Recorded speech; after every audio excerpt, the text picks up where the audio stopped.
that you're doing well. I hope that you and your family are safe in your part of the world. If this is your first time watching, the Data Roundtable is a open forum that I host for all data professionals, no matter what stage you are in your career, no matter where you're from, no matter what your particular interests are. It's an open forum for us to talk and just kind of live together as fellow data professionals, fellow data scientists, analysts, whatever the case may be. I love having this open format because you never know where the conversation is going to take us, right? That's kind of the whole purpose of this. So, let I sorry, I lost my train of thought there because I was pressing the shorts button there. Sorry about that. So please, if you're in the chat, let me know that you're out there. Let me know what you're working on. One conversation leads to another, so on and so forth, right? You just never know where it's going to lead. So let me know. Say hello. What are you doing? What are you working on? As I've said before, guys, you're not going to become an amazing data scientist right away. It takes time. It takes time to do that, right? So just work on becoming a little bit better every single day, right? That's all we got to do. If you can do that enough over a couple of months, couple of years, next thing you know, you've achieved something, right? You've really moved your skills forward in a significant way, right? So what are you doing today? What are you doing today, this weekend, this coming week, whatever, to get yourself just a little bit better at data science, right? Or, maybe even other parts of your life, right? So I welcome all the discussion. I welcome anybody who wants to say hello. This is all about having an open forum and open discussion. I really have no agenda. There's always things I'm willing to talk about, but I walk in here with no agenda. There's no messaging I have to get across. There's no marketing I have to get across. I'm just here to help facilitate and see where the conversation takes us. I do this at 1500 GMT every single day, or as often as I can. And then once this finishes, I switch over to Instagram, and I go ahead and I do a similar session there. So I used to simulcast on both platforms, but I think I'm going to stick with this view instead. I think that this format just seems to work a little bit better. But let me know that you're out there. Let me know what's going on, how I can help you, what's on your mind, whatever you want, whatever you guys want to talk about. I'm here to listen. I'm here to contribute my views and whatever you'd like. I have said before, and I will always say this, one of the reasons I like this streaming is because it also challenges me, right? It lets me take on all comers. So any questions that are out there, let me know. In the chat, we have Unwrap Surprise. What a great name. How are you? I'm pretty sure it's your first time, so welcome. Thanks for stopping by. Unwrap Surprise says, hello, want to know about data analyst as a career. Okay. Give me some more information. Are you already a data analyst? Are you currently studying for it? You want to make a career transition? Give me some background there. Give me some background there. Happy to try to help you. But give me just a little bit more understanding there of what you mean by that. Overall, data analyst is an interesting position. A great way to get into data science. The danger there is that I do think that a large number of the functions of a data analyst will be taken up by AI in the future. 3-5 years, maybe less. So that is one of the downsides of just being a data analyst. Now, having said that, you could be a data analyst just to kind of get yourself into the industry, right? And kind of get working as a data professional and move on to other things. That's certainly valid. But yeah, it just kind of depends. So Unwrap Surprise adds a student currently. Okay. I would continue the path that you're on. If you're currently on a path that gets you to a data analyst, keep going, right? Try to incorporate as much AI and prompting as you can in your career, or in your studies rather, because I think that will be important in your career. So maybe it's not always about doing the analytics work yourself, but it is about knowing how to intelligently prompt an LLM to help you with that data analysis, right? So it's almost like you have to learn the meta skills of being a data analyst if you're in school right now, right? Because if you learn the traditional road, it's good, but it probably won't help you on a practical basis, right? By the time, and I'm looking ahead here, right? By the time you graduate, I'm assuming you're not graduating like, tomorrow, right?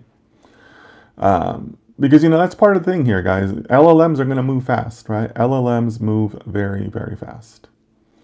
So yeah, I think you're on the right track there. If you're going to be a student, just make sure you use AI prompting in the building of your skills. Okay. Let me know if you have any more questions on Ramp Surprise. Manoj, nice to see you, my friend. Manoj says greetings from Bangalore, India. How are you? I'm doing well, Manoj. Thank you so much. How are you? Thanks for being here. Such a great supporter. Yeah, I'm doing great, Manoj. Got up early, did my dog walk, did all that good stuff. Did some other work this morning, and now I'm streaming. So let's see how the streaming goes today. Thanks for being here. Unwrap surprise ads starting as a fresher and career and future prospects. Okay, yeah, yeah. Yeah, so just keep going on that path, unwrap surprise, but make sure you incorporate your more of your prompting skills into that, right? Because if you are, because if you're a freshman, that means that you're going to be like at least 4 years away from graduation, right? In 4 years, LLMs are going to be drastically different, drastically better than they are now. So I would be surprised if in 4 years, the role of a data analyst and maybe even a data scientist wasn't like heavily, heavily, heavily prompt based. Like 90% of the work is prompts. Like that wouldn't surprise me at all, right? So, yeah, I mean that might even happen before you graduate. Like you might end up in a like an interview process or a career process or excuse me, a job process where it's a lot of prompts. It's a lot of prompts for like the skill tests of it, right? 619, how are you, my friend? Haven't seen you in a while. I think you were from Thailand. Hello, sir. I'm back. Went to Hong Kong last week for robotics summer camp. Nice. Nice. Jeez. Got to fly to Hong Kong for robotics summer camp. That's super nice. Good for you. Was it any good? 619, I posted some pictures of myself playing with the Unitree and video, playing with the Unitree robot. I wasn't very impressed. I thought it was actually kind of a letdown.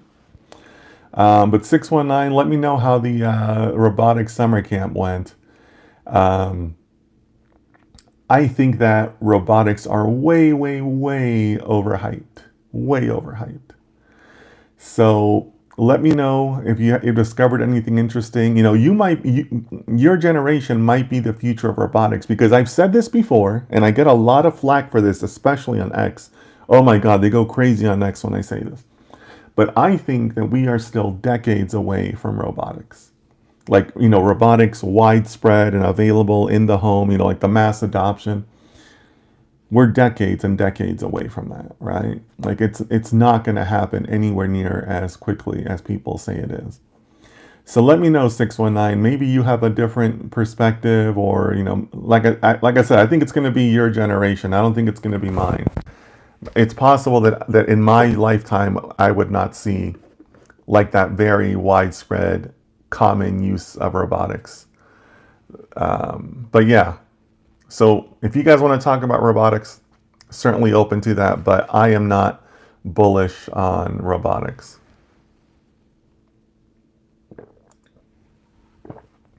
So 619 says, it was fun, but it wasn't as motivated as doing machine learning in my opinion. I still like data science. Okay. So see, 619, you're kind of reinforcing what I tell people and what I think about robotics, right? Because if robots were really that advanced, like on the cusp of being something really beneficial for all of us, then it would be 100% machine learning, right? Like you would have had nothing but machine learning at this summer camp. But the reality is that most robots aren't even machine learning, right? The ones that are available now, right? They're not even machine learning. They're just like programming. They're just traditional programming, right? I mean, even like the Unitary robot, I mean, it has a remote control. I mean, if it has a remote control, there's no machine learning, right? Like that's just like embedded C++ code, right? Nothing wrong with that, but it's not very advanced, right? It's not machine learning, it's not data science, certainly not AI, right? So 619, yeah, I mean, you should, if robotics were advanced, you should have gotten like all the machine learning at that camp, right? Like all machine learning. But it's not. It's just traditional like programming algorithms, right? Like sorting crap and stuff like that, right?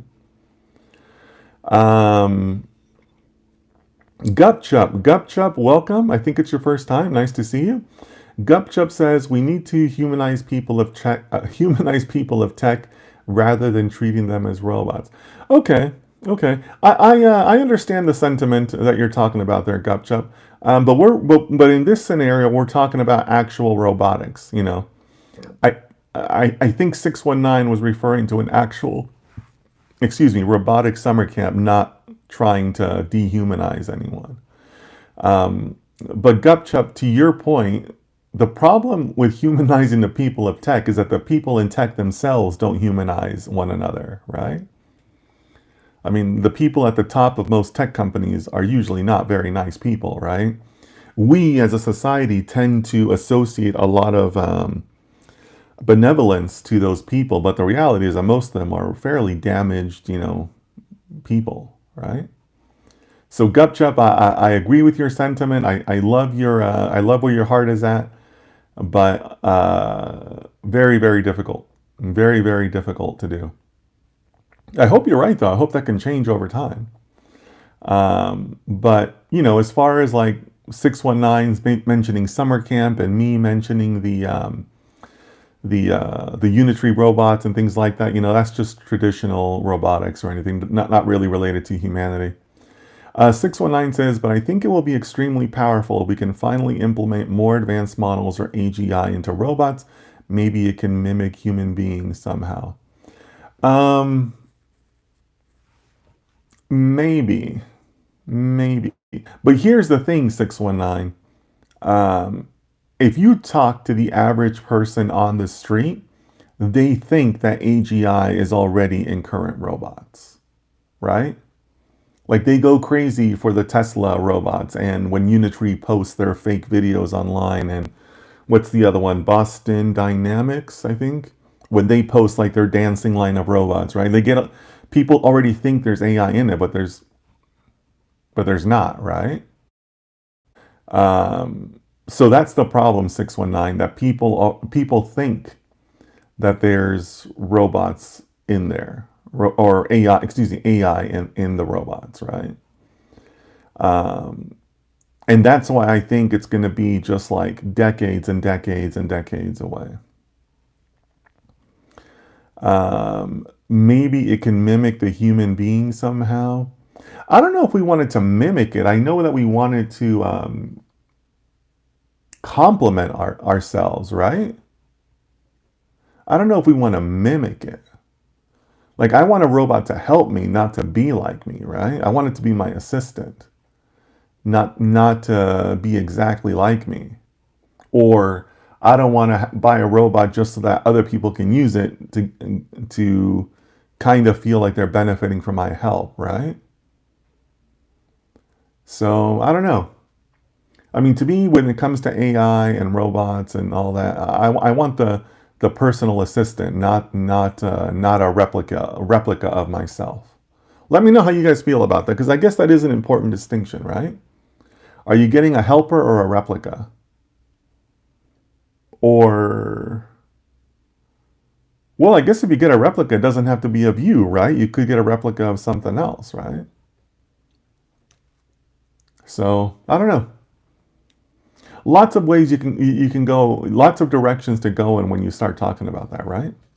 But ultimately, that's the way I treat my current usage of AI. I want it to be my super assistant, not a whole lot more than that.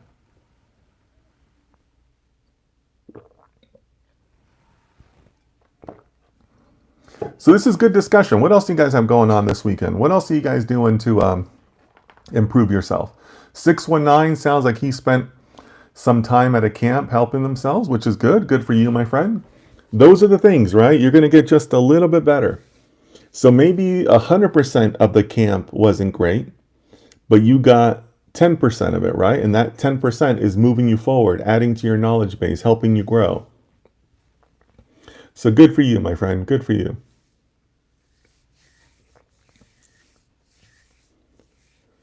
So I'm getting my Saturday streaming done, and then I'm going to work on some items for my business. I also have a video short that I'm working on. There's a video short I've been wanting to deploy. So I'm going to be pushing that out later today. 619 says, I also saw my professor there use Linux to teach, so I wonder why Linux? What do you mean, why Linux? Why not Linux? Linux is great, man. And actually, that's how I think all of us should be learning. Like when I say that you should be learning from a command line, that's why, because a lot of enterprises use Linux, right? I mean, 619, let me know what you were expecting. Were you expecting Windows? And it's amazing to me how many people underestimate or forget how many businesses still use Linux. When you're working in large enterprises with these large distributed systems across hundreds of servers, multiple data centers, geographically dispersed. Spoiler alert, it's usually not Windows, guys. Usually not Windows. Manoj says robots are good as assistants. I think they can be assistants, Manoj. I don't think we're there yet, right? I don't buy into Elon Musk's hype. I think Boston Dynamics is a sham company. Unitree robot is it's a remote control toy. So they can be overall in the future, but not right now. But yeah, they can, that'd be the ideal use case, but there's some significant non-zero possibility that it won't happen in my lifetime, right? Like I really think we are much further away than people think. I mean, if the Unitree robot that everybody goes crazy over still has a remote control, I mean, how close are we? We're not, right? Like we're not close. So it's a shame how many people just can't reason those things out, It's a shame. It's a shame. Manoj says, yes, true. Yeah, I mean, of course, I'd love to be wrong on that. I mean, I'd love to have a robot assistant, but I just don't see it happening. 619 says, I just feel like I'm not getting used to Linux at the moment. I have Linux installed, but hasn't seen which feature will benefit me. Maybe I haven't experienced real world production. Well, look, you don't have to experience the production side of it. Like, I'm not asking you to go out and deploy things, but just get used to running from a command line, right? As I've always said, don't do notebooks, right? Notebooks are for amateurs. Just write Python scripts and execute them from the command line, right? And then you'll get to know how to make your own how to make your own directories, how to navigate a directory structure, how to delete your files, how to update your files, right? Like I'm not saying you have to become like a Linux genius, but if you want to do good in your first job on your first day, show that you kind of know what's going on. Yeah, definitely beneficial for you to have some Linux knowledge. Gupchup says, I think I saw a video in which a construction company was using robots to move buildings. That was epic in China. I'm not familiar with that one, Gupchup, but I mean, doesn't sound impressive, right? Because there are industrial robots, right? Like I'm not saying that there's no industrial robots. Of course there are, right?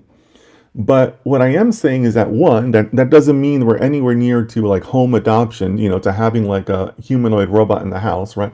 Huge difference between an industrial robot and a robot in the house. And two, there's no machine learning. It's not data science, and definitely not AI, right? I mean, that's all pre-programmed routines, right? Or in that case, maybe it's also remote controlled if you're moving a house, right? Or move a building. So, oh, and on top of that too, as I said yesterday, I am 100%. I had my suspicions, and I post these on X. I get roasted on X. I had my suspicions that the unitary videos that they show of the humanoid robot running and the dog going through the forest and over the river, I knew that was CGI.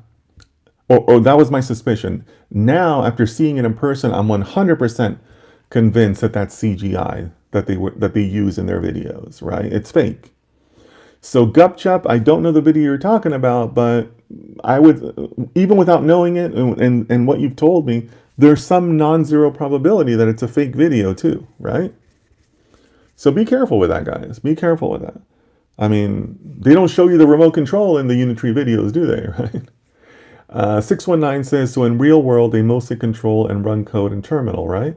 Right now, I just do it in Jupyter notebooks, and I don't know what are the benefits of running in command line. The benefits of running in command line is that it's not a notebook. You answered your own question, 619. So you probably won't understand your own benefit,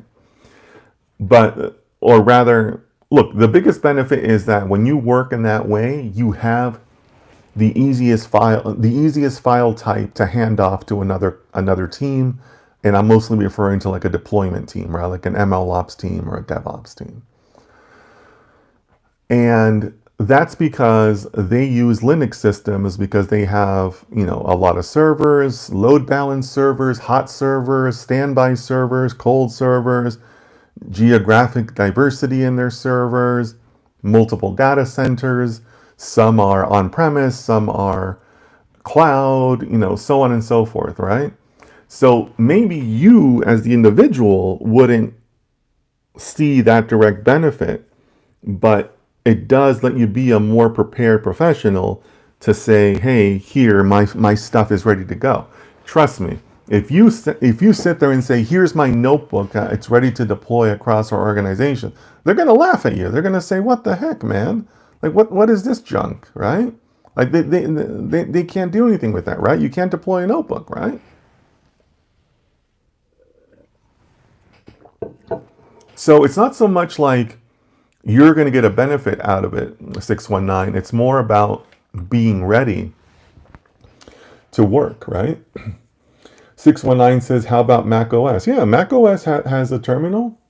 619, if you haven't seen them already, go check out my tutorials on YouTube. I run a Mac, and all of my tutorials are off my Mac terminal. I've never, ever, ever, ever given a tutorial that involves a notebook. I have, 500 hours of streaming tutorials, and it's all been from Mac terminal. So 619, I would encourage you to kind of revisit how you're running everything. Definitely try to get away from notebooks as soon as possible. But like, you can almost never go wrong by knowing how to run things from command line. Like, no one's going to tell you to not do that. Like, oh, that's terrible, don't do that. Like, no one's going to tell you that. It's probably the most flexible way for you to create your stuff so that you can hand it off to other teams. Okay?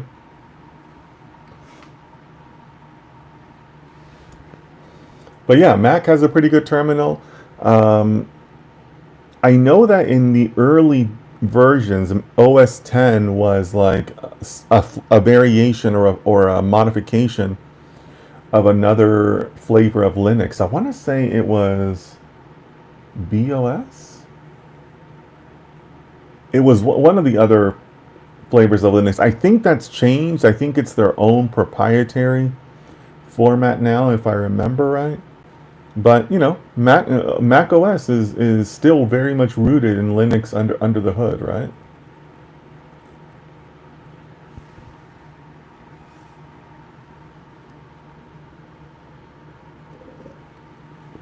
All right, guys. Well, thanks for the questions. This seems like a natural stopping point. I'm going to switch over to Instagram, so feel free to join me over there. But I know that you guys are all over the world, and I worry about you guys. We live in such a crazy, crazy dynamic world. So please take care of yourselves, take care of your families, and I will see you guys again tomorrow.